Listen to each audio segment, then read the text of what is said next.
Hallöchen, liebe YouTube-Konsumenten und Konsumentinnen. Heute gibt es ein neues Video von uns aus der Werkstatt. Ihr habt euch jetzt im letzten Video gewünscht, dass wir den M3 Motorblock montieren und das Ganze verfilmen. Und wir gehen heute bei der Montage des Rumpfmotors auf ein paar Highlights ein. Das sind zum einen das Einstellen des Lagerspiels und wir erklären einmal das Lagerspiel, was ist das überhaupt und was muss man beachten. Und auf der anderen Seite die Kolbenmontage bzw. die Kolbenringvorbereitung, das Schleifen der Kolbenringe und dann eben die Montage auf den Kolben und des Kolbens in den Motorblock.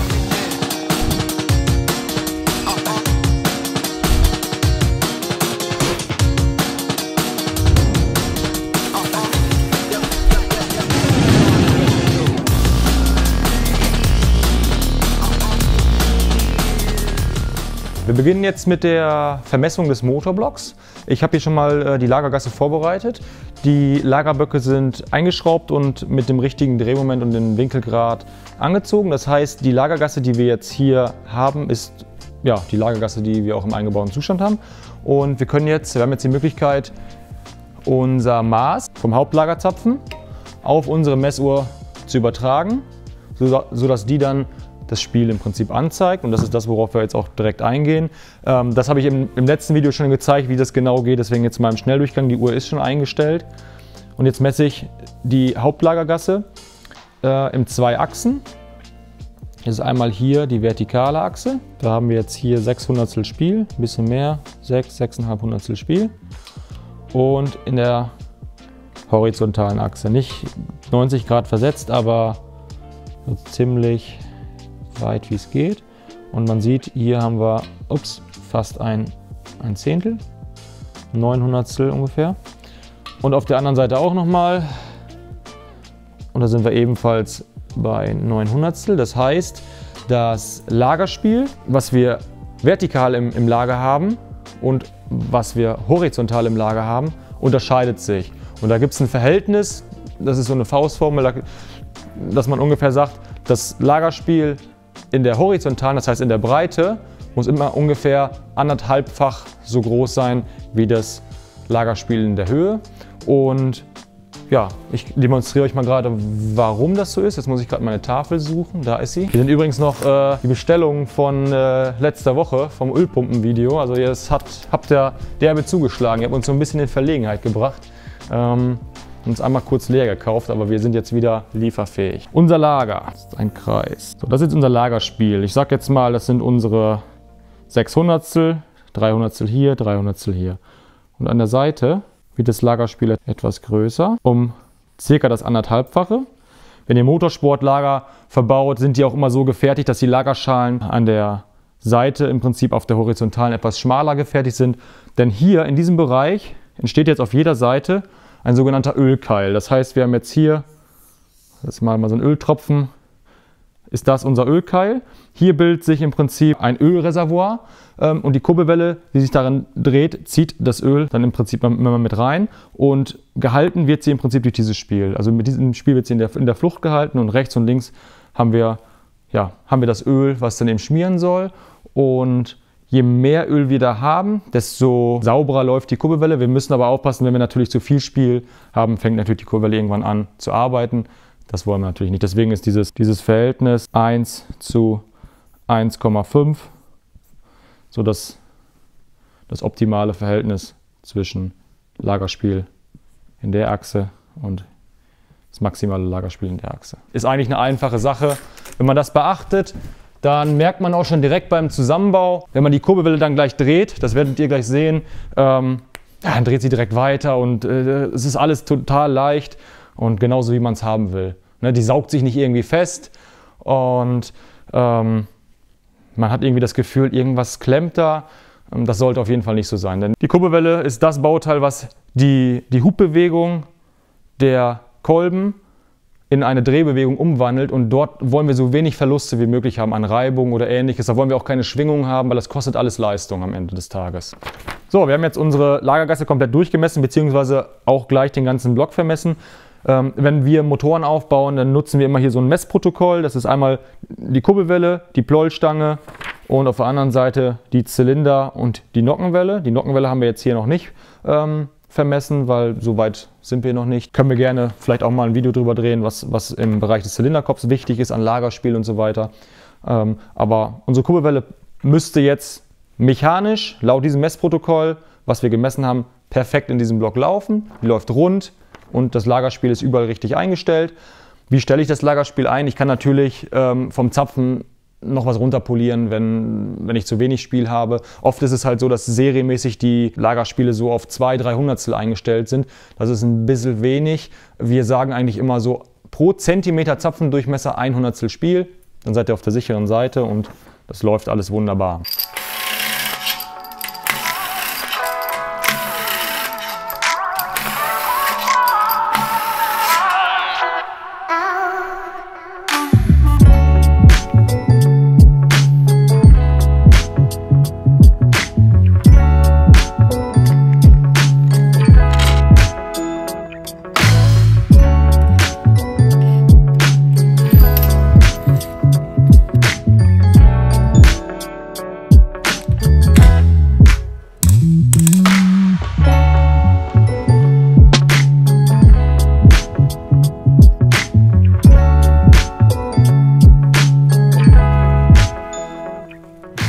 Ja, die Kurbelwelle läuft jetzt frei. Wir haben das erreicht, was wir erreichen wollten. Ich habe die Schrauben nochmal erneuert. Wir verwenden keine Originalschrauben, sondern wir nehmen Normschrauben in der Festigkeit 12,9. Die kommen den Serienschrauben gleich, sind aber um einiges günstiger. Und wir verwenden deswegen beim Messen und bei der Montage nachher immer neue Schrauben. Das heißt, die werden einmal angezogen und kommen dann weg. So können wir immer sicher sein, dass die Schrauben auf jeden Fall halten, dass die auch den gleichen Druck auf den Lagerblock ausüben, wie wir beim Messen festgestellt haben und das gleiche Lagerspiel sozusagen erzeugen. Und ja, die Kurbelwelle ist damit eingebaut. Wir können jetzt den Block umdrehen und kümmern uns um die Kolbenringe und danach um die Kolben. Wir kommen jetzt zu der Montage der Kolbenringe bzw. zur Bearbeitung. Wir haben hier JE-Kolbenringe für unsere JE-Kolben mit offenem Ende. Das bedeutet nichts anderes, als dass wir hier zwischen den Enden der Kolbenringe das Stoßspiel bearbeiten müssen. Es gibt andere Kolbenring-Varianten, das haben wir ja im RS3-Video schon mal erläutert, die dieses Ende nicht haben. Der Ring besteht dann im Prinzip aus 2 Ringen, die gegeneinander versetzt sind, und dann haben wir einfach einen Gapless-Ring, also das heißt einen lückenlosen Ring. Und da müssten wir gar nichts bearbeiten. In diesem Fall müssen wir hier diese Lücke, dieses Spiel bearbeiten, denn der Kolbenring dehnt sich ja während des Laufens und während der Temperaturentwicklung im Motor, wenn er wärmer wird, aus. Und wir müssen immer dafür sorgen, dass er sich hier nicht berührt, beziehungsweise dass dort kein Druck aufgebaut wird. Ansonsten drückt er gegen die Zylinderwand, weil er sich nicht weiter ausdehnen kann, und die Folge wäre ein Kolbenfresser beziehungsweise dann wieder ein kapitaler Motorschaden. Das wollen wir nicht. Deswegen haben wir diese Maschine hier. Das ist unser Kolbenring-Schleifgerät, und damit können wir im Prinzip, wenn wir den Kolbenring hier reinlegen, dann später, wir müssen das natürlich gleich erst messen, könnten wir ihn hier schleifen. Ja. Dazu kommen wir gleich.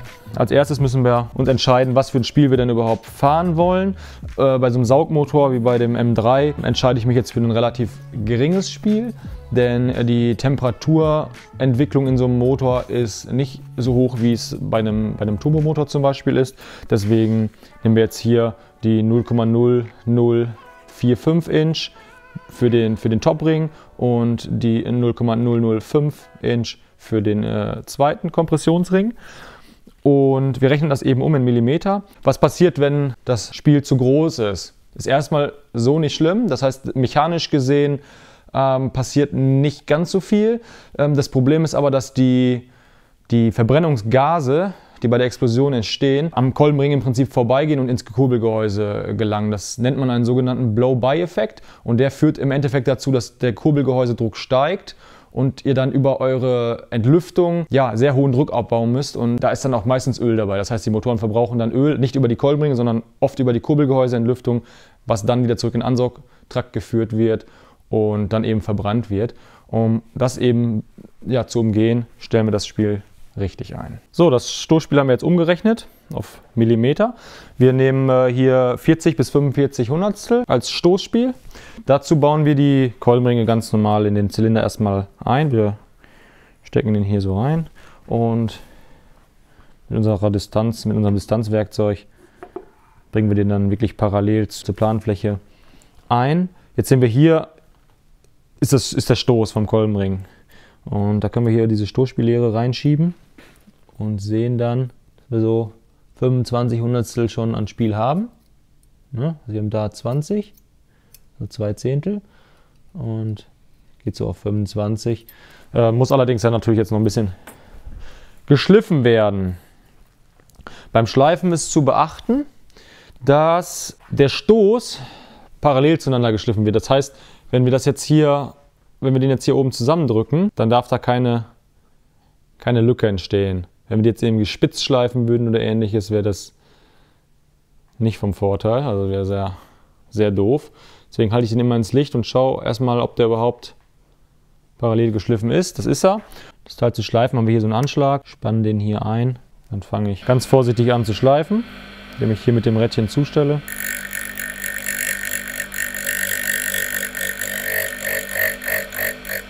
Und schaue jetzt als erstes, ob der Stoß immer noch komplett geschlossen ist. Das heißt, da darf halt kein Licht durchscheinen.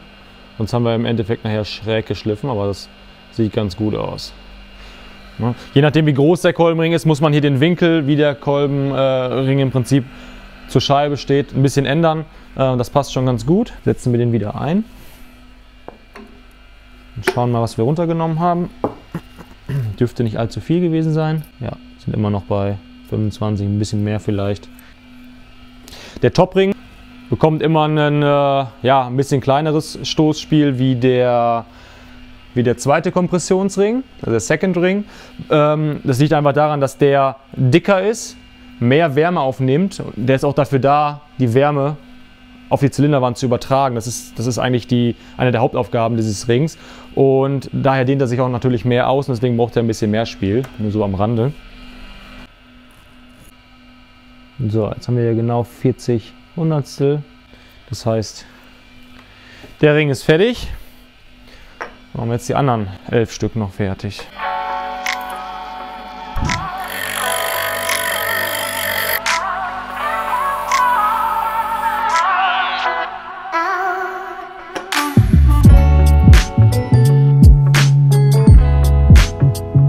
So, halbe Stunde später. Kolbenringe sind gegappt. Wir werden jetzt die Kolbenringe auf die Kolben montieren und dann die Kolben in den Zylinder. Ja, ich werde euch jetzt nicht genau erklären, was wir hier für Kolbenringe haben, beziehungsweise doch, ich sag's euch, aber welche Funktionen oder welche Unterschiede es gibt, bearbeiten wir in einem anderen Video oder haben wir in einem anderen Video bearbeitet. Das habt ihr mit Sicherheit schon gesehen, das RS3-Video. Wir haben hier dreiteilige Ölabstreifer, die bestehen aus einer Feder und jeweils 2 sehr dünnen Kolbenringen. Ja, die Montage ist eigentlich kinderleicht, nehme ich euch jetzt mal gerade mit. Wir fangen immer von unten nach oben an, das heißt, wir montieren als erstes den Ölabstreifring. Hier jetzt die Feder. Schauen, dass der Stoß der Feder nicht an derselben Position liegt wie der Stoß der Kolbenringe, die jetzt reinkommen. Fangen dann mit dem unteren Kolbenring an. Der ist sehr flexibel, das heißt, ich kann das hier noch mit der Hand machen. Jetzt habe ich hier den Stoß etwas verrückt. Zack, jetzt ist er wieder drin. Und den anderen Stoß natürlich auch wieder in eine andere Position, damit wir hier eine möglichst hohe Ölabstreiffähigkeit herstellen. So, wenn der Ring montiert ist, dann drehe ich ihn einmal, ob er wirklich gleichgängig ist und schaue, dass die Feder halt nirgendwo rausschaut. Als nächstes kommt jetzt der zweite Kompressionsring. Dafür brauchen wir eine Kolbenringzange. Diese Zange sorgt dafür, dass der Ring wirklich gleichmäßig aufgedrückt wird. Der Ring hat hier eine Markierung, das ist immer gleichzeitig die Top-Markierung. Das heißt, wenn auf dem Ring irgendwo was beschriftet ist, auch wenn nicht Top jetzt drauf steht oder oben, ist immer die Seite, die zum Kolbenboden zeigt. Ja? Weil die Ringe sind von der Form her oft nicht rechteckig, sondern haben bestimmte Konturen und deswegen auch eine Einbaurichtung. So. Wir bauen jetzt den zweiten Ring hier vorsichtig ein. Ich habe jetzt letztens in einem Video gesehen, da hat jemand die Ringe einfach drauf gestülpt und dann mit dem Finger rübergezogen im Prinzip. Du haust hier natürlich hier gegebenenfalls Kratzer in den Kolben, in die Oberfläche rein. Deswegen empfehle ich immer den Einsatz einer sogenannten Kolbenringzange. Hier mit dem Topring das gleiche. Wir haben hier wieder die Markierung, die Top-Markierung, die zum goldenen Boden zeigt. Und spannen den dann wirklich nur so weit auf, wie es gerade nötig ist, um den dann über den Kolben zu schieben. Zack. Und machen hier auch hier den Freigängigkeitscheck, dass alles in Ordnung ist. Man kann jetzt mit der Fühlerlehre hier oben nochmal das Höhenspiel der Kolbenringe prüfen. Machen wir auch. Und ja, wenn das alles in Ordnung ist, dann können wir den Kolben so montieren. So, wir versuchen jetzt das Höhenspiel des Kolbens festzustellen, beziehungsweise wir halten einfach mal die dünnste Fühlerlehre, die wir haben. Das ist hier die 500stel.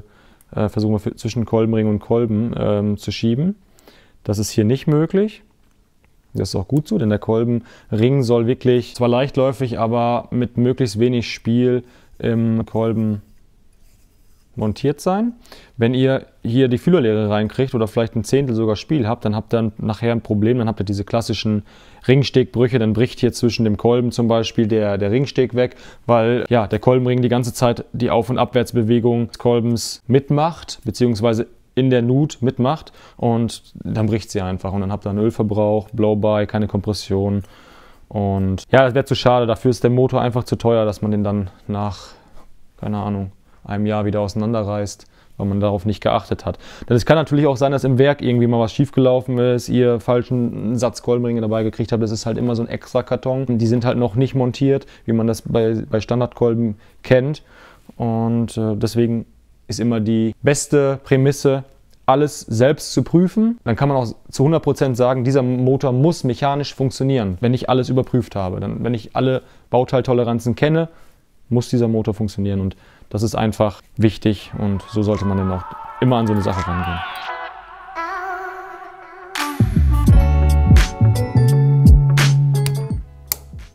Wir haben die Kolben jetzt auf die Pleuelstangen montiert. Ihr müsst darauf achten, dass die Kolbenbolzenclips hier wirklich akkurat in der Nut drin sitzen. Falls das mal nicht der Fall sein sollte und ihr baut die einfach ein, dann können die rausfallen. Und dann verschiebt sich der Kolbenbolzen ganz raus, bis an die Zylinderwand im Prinzip. Und dann wird der hier nicht mehr geführt. Und dann haben wir einen klassischen Kolbenbruch. Dann bricht der Kolben einfach in der Mitte durch. Und dann habt ihr ganz viel Kleinholz im Zylinder. Ja, warum sind die Lagerschalen hier schon montiert? Beziehungsweise auch die Lagerkappen? Richtig, wir haben das Lagerspiel gemessen und eingestellt. Auch hier gilt die goldene Regel, pro Zentimeter Zapfendurchmesser 100stel Lagerspiel. Dann fahren wir hier gut und leichtläufig und laufen nicht Gefahr eines Pleuelagerschadens, für diese Motoren ja bekannt sind oder allgemein die M-Motoren bei BMW, ob es jetzt der S50 ist, der S54 ist, der S65 ist. Die Leute fangen ja an, jedes Jahr die Pleuelager zu machen. Fangt doch mal an, das Lagerspiel zu messen und richtig einzustellen. Vielleicht hält der Motor dann noch etwas länger. So, wir montieren jetzt den Kolben mit so einem Kolbenring-Spannband. Damit spannen wir die Kolbenringe vor, damit sie beim Einbau nicht beschädigt werden. Der Zylinder ist gut geölt, der Kolben auch. Und so sollte der Kolben jetzt schön in den Zylinder reingleiten. Wir haben hier eine Einbaurichtung. Auf dem Kolben steht auf der einen Seite EXH, das steht für Exhaust, also Abgasseite. Und ja, wir stoßen den jetzt vorsichtig mit so einem Gummigriff in den Zylinder, um die Schwingung einfach ein bisschen zu reduzieren. Man könnte auch ein Holz nehmen oder einen harten Kunststoff, aber ich bevorzuge da lieber Gummi. So, und wenn der Kolben drin ist, dann schieben wir ihn ganz nach unten bis aufs Pleuel. Und das machen wir jetzt mit allen 6 und dann sind wir soweit schon durch.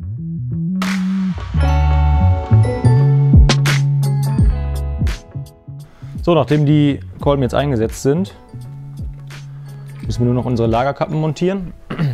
Ich zeige euch mal gerade hier an der Hand dieser Lagerkappe, was wir machen. Und zwar schreiben wir hier eine Zahl drauf. Es ist nichts Geringeres als das Maß dieser Lagerkappe. Das heißt, hier ist 49,050 mm.